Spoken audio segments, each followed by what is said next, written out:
The Quran instructs Muslims to treat non-Muslims courteously in a spirit of kindness and generosity, given they are not hostile towards Muslims. God says, Allah does not forbid you from those who do not fight you because of religion, and do not expel you from your homes, from dealing kindly and justly with them. Indeed, Allah loves those who act justly. Allah only forbids you from those who fight you because of religion, and expel you from your homes, and aid in your expulsion, that you make allies of them. And whoever makes allies of them, then it is those who are the wrongdoers. God says, "Do not be a murderer.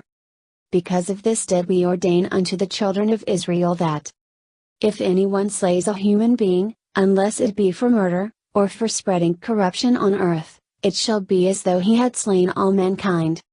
Whereas, if anyone saves a life, it shall be as though he had saved the lives of all mankind." God says, "O mankind! We created you from a single pair of a male and a female, and made you into nations and tribes that ye may know each other, not that ye may despise each other. Verily the most honored of you in the sight of Allah is he, who is the most righteous of you.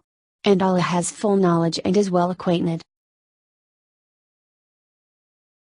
Let there be no compulsion in religion.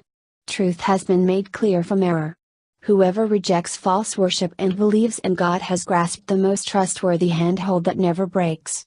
And God hears and knows all things.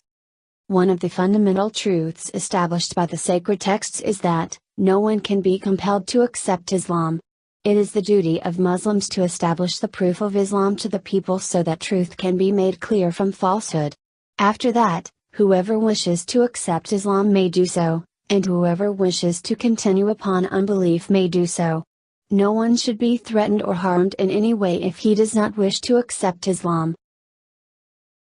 One of the most widely spread hoaxes in the world. Some would argue, by taking Quranic verses out of context. Like, many anti-Islamic propagandists claim that, Quran advises in chapter 2 verse number 191, to kill non-Muslim wherever one may find them. They, while grossly misquoting such verses, know for sure that they are not being honest in the approach by hiding other part of the same verse itself and also ignoring one verse before and two verses afterwards, which prove the context to be in regards to battlefield only.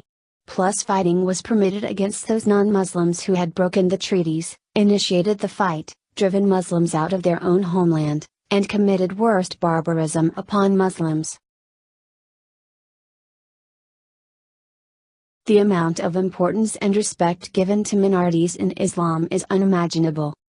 When we read these following words of Prophet Muhammad, these words are so strong that if Muslims did not follow them, then there is a chance of them having a total loss in their own faith. The Prophet of Mercy said, "Beware! Whosoever oppresses non-Muslim living in Muslim land with agreement or snatches any of his rights, or causes him pain which he cannot bear, or takes anything from him without his permission, then I will fight against such a Muslim on the day of judgment." The Muslims should give the non-Muslim the opportunity to hear the words of Allah.